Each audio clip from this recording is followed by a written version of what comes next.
In 1971, challenges reached Bruce Lee from everywhere. Dojo masters, promoters, fighters looking for headlines. Most of them were predictable, loud, eager, easy to ignore. This one wasn't. It arrived quietly, carried by rumor first. A whisper that moved through training halls in Hong Kong and Los Angeles alike. An undefeated fighter from Thailand. Not a man. A woman. A Muay Thai specialist with an unbroken record and a reputation for breaking expectations along with ribs. People laughed when they heard it. A publicity stunt, they said. A misunderstanding, others insisted.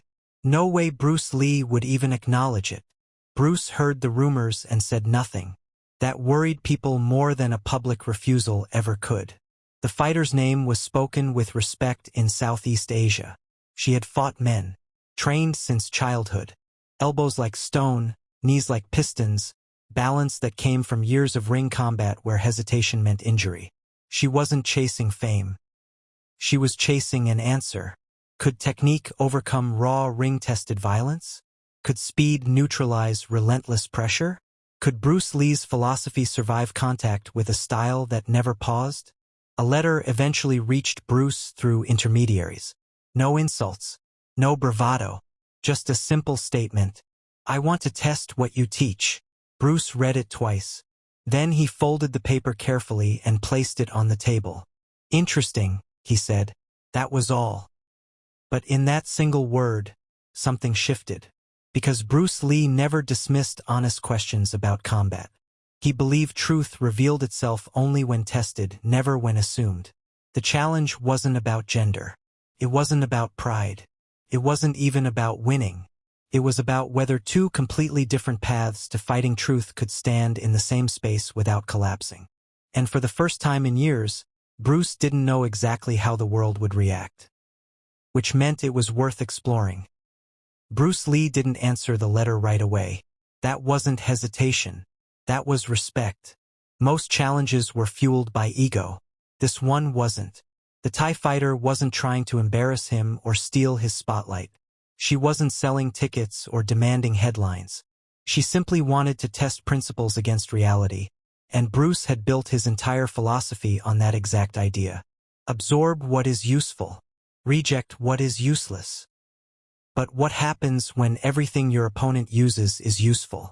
The woman came from a world Bruce admired and feared in equal measure. Muay Thai wasn't decorative. It wasn't theoretical. It was forged in rings where blood on the canvas was normal and broken bones were part of training, not failure. Fighters didn't stop because something hurt. They stopped when their bodies refused to continue. Bruce understood that kind of pressure. He had never been a ring fighter, but he had studied them closely. He knew that continuous aggression could overwhelm beautiful technique if timing failed even once. He also knew that Muay Thai fighters didn't flinch when hit. Pain wasn't a deterrent. It was background noise.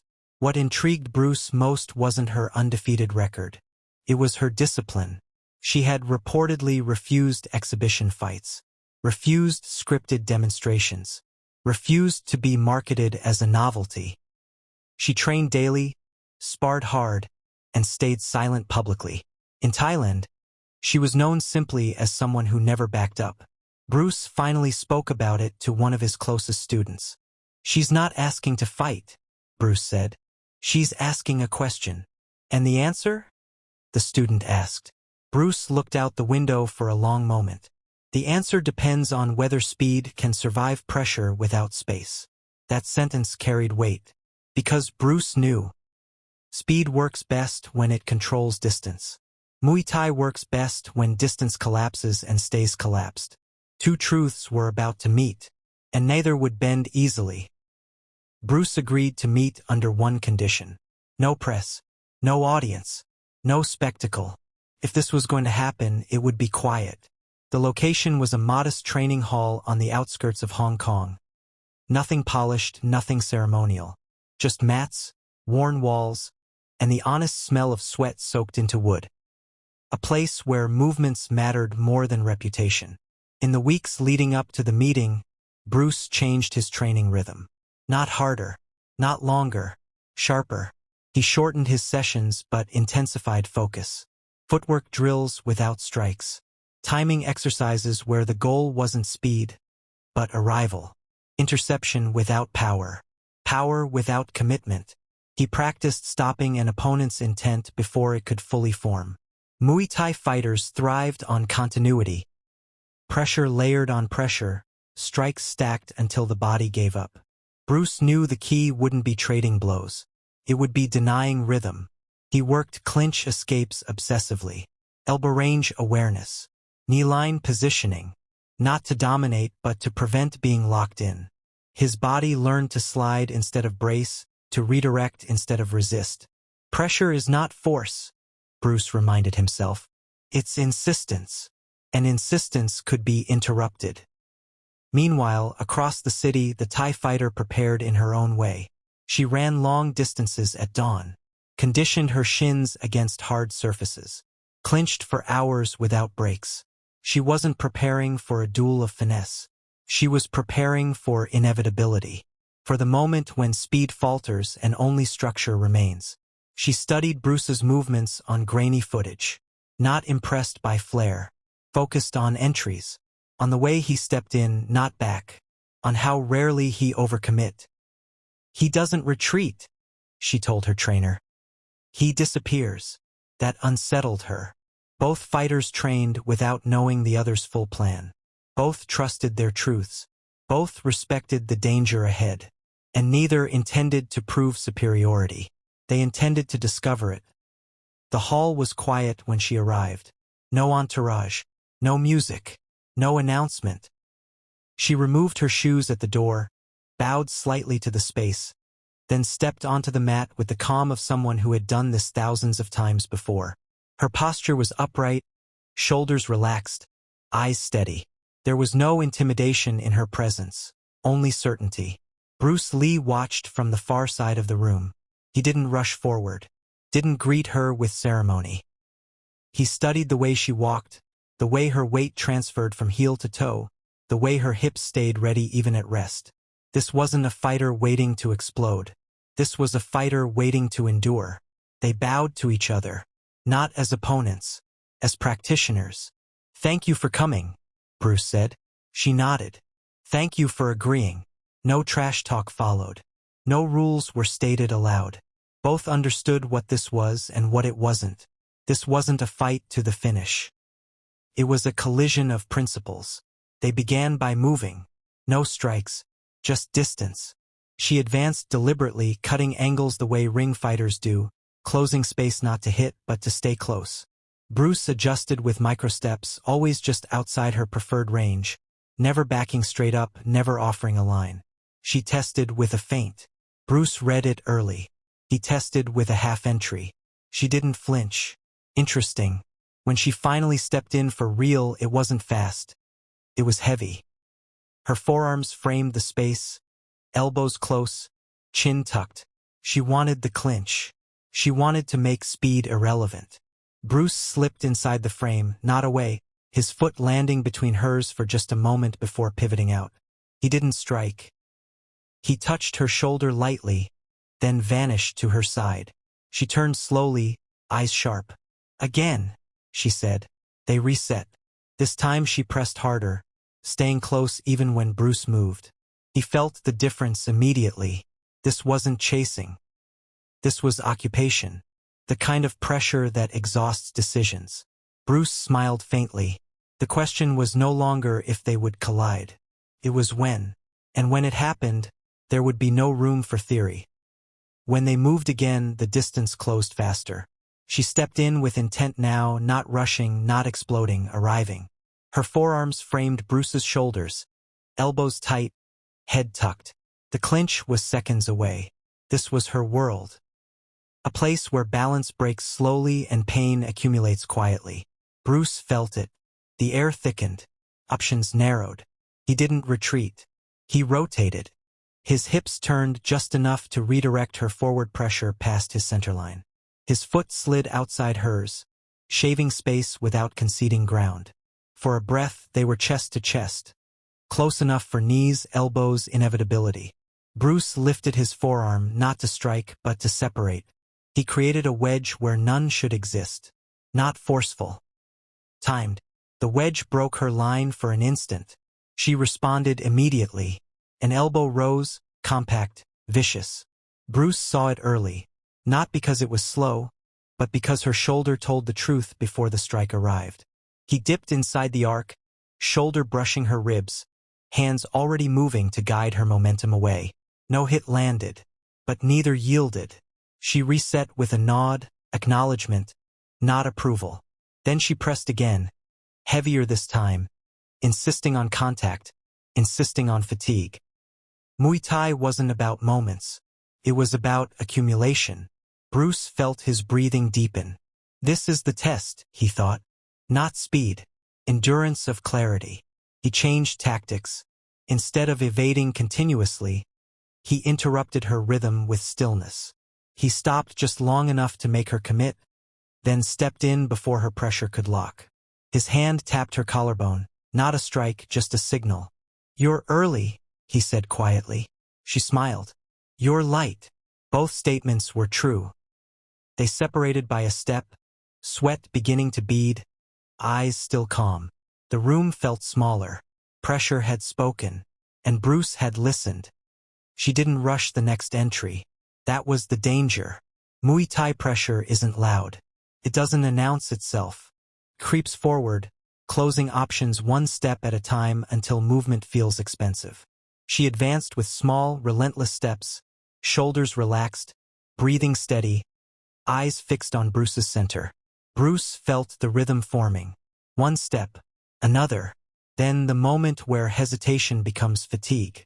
He refused it. Instead of circling away, Bruce stepped through her line, angling across her lead side before the clinch could fully form. His footwork was economical, no bounce, no flourish. He wasn't trying to outrun pressure. He was trying to interrupt it. She adjusted instantly, turning with him, keeping her hips square. Her knee lifted short, compact, designed to punish closeness. Bruce read the lift early and shifted his weight, letting the knee pass across empty space while his forearm guided her balance just off-center. For the first time, she stumbled half a step. Not loss of balance, loss of rhythm. She recovered immediately, but her eyes sharpened. She had felt something unfamiliar, pressure that didn't resist her, but led her. "You don't block," she said. Bruce nodded. Blocking agrees with force. They moved again, sweat darkening the mat beneath their feet. She began layering attacks, feints into entries, entries into clinch attempts. Bruce answered with smaller movements, letting her do more work, letting her pressure create openings of its own. This wasn't dominance. It was negotiation. Bruce understood now, her strength wasn't in single strikes. It was in continuity. If he broke continuity even briefly, the structure weakened. He stepped in sharply, hand flashing toward her chest. Not a strike, but a stop. Her forward motion paused for a fraction of a second. That was enough. Bruce slid past her shoulder and reset at an angle, breathing calm, eyes clear. She turned, breathing heavier now. Not tired, but aware. The room felt charged. Pressure had found resistance it couldn't exhaust. And for the first time, the question changed again, not who is stronger, but whose rhythm survives longer. The pace slowed, but the intensity deepened. Sweat traced lines down both of their backs now, darkening fabric, marking effort honestly. Neither looked tired in the obvious way. No heavy breathing, no shaking legs. But endurance isn't always loud. Sometimes it shows up as the effort to stay exact. She advanced again, this time refusing to reset fully. No clean breaks, no generous distance. She stayed close enough to threaten the clinch without committing to it, forcing Bruce to make decisions without space. This was her strength. Ring fighters lived here, where choices came late and mistakes carried weight. Bruce felt the edge of it. Not panic, pressure. His movements became smaller still, less stepping, more turning. He conserved energy not by slowing, but by removing excess. No decorative motion, no rehearsed patterns, just response. She tested him with a short elbow feint. Bruce didn't move. That surprised her. When the real elbow followed a heartbeat later, Bruce was already inside the line, shoulder brushing past her chest, his hand guiding her forearm down and away. Contact. Brief. Clean. She countered immediately with a knee, using his closeness against him. Bruce felt it coming, not from her leg, but from the shift in her weight. He rotated his hips, letting the knee glance past, absorbing nothing.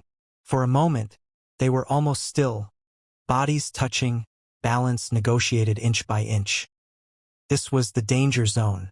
She tried to settle her weight and lock the clinch. Bruce acted, not fast, not forceful, decisive. He stepped offline and turned, using her forward insistence against her. Her structure followed, but her rhythm lagged. She had expected resistance.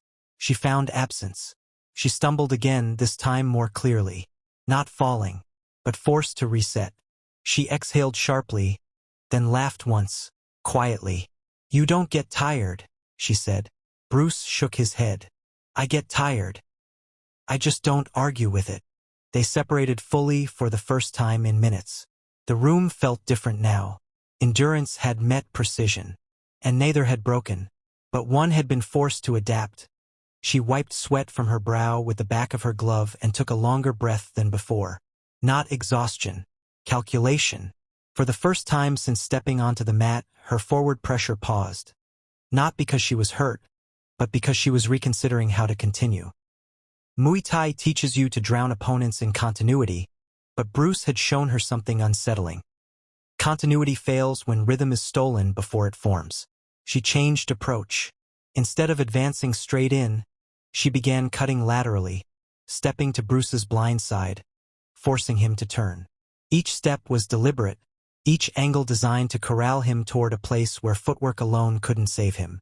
Bruce felt the trap forming, so he stopped moving. That decision startled her more than any strike could have.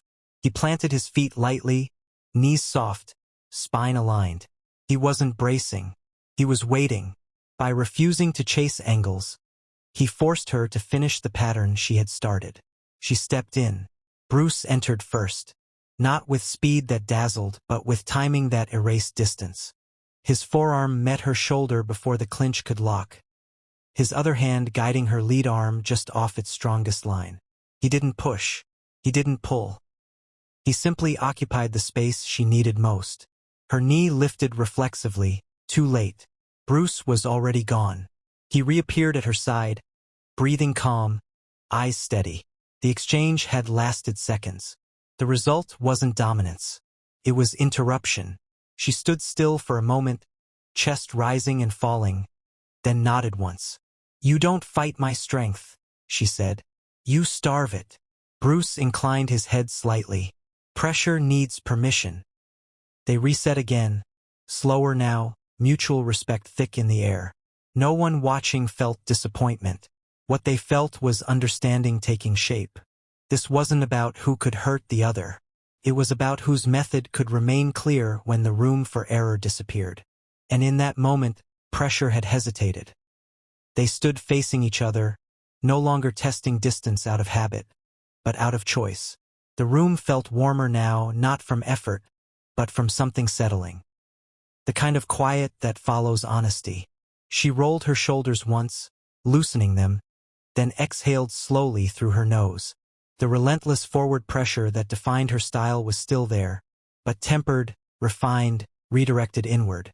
"I've always believed," she said, "that if I keep coming, everyone eventually breaks." Bruce listened. He always did. "That belief works," Bruce replied, "until it meets someone who doesn't resist." She considered that, eyes narrowing slightly, not in anger but in thought. "You don't give me anything to push against," she said. "It's like striking water." Bruce smiled faintly. "Water doesn't win by force. It wins by staying." They moved again, but now the exchanges were shorter, cleaner. No insistence. No accumulation. Each entry was a question, each response an answer. She pressed when the angle was right. Bruce intercepted when timing allowed. Neither chased dominance anymore. At one point, She entered decisively, collapsing space with the intention to clinch and finish the exchange on her terms. Bruce stepped inside the line, forearm meeting her shoulder, his other hand guiding her wrist. Not to control, but to delay. That delay cost her rhythm. She felt it instantly. She stopped. Not forced. Chosen. They separated by a step. "I could keep going," she said quietly. "I would not stop." Bruce nodded. "And I could keep interrupting." A realization passed between them. Shared, unspoken. Victory here would be artificial. Either outcome would prove less than the truth already revealed. She bowed, deep and sincere. "Your method survives pressure," she said. "Not by breaking it, by refusing it."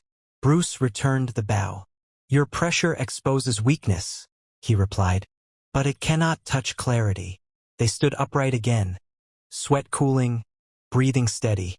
The question that had brought them together, could Bruce Lee's philosophy survive Muay Thai pressure, had been answered, not with a knockout, but with understanding neither had arrived with. And that understanding weighed more than any undefeated record.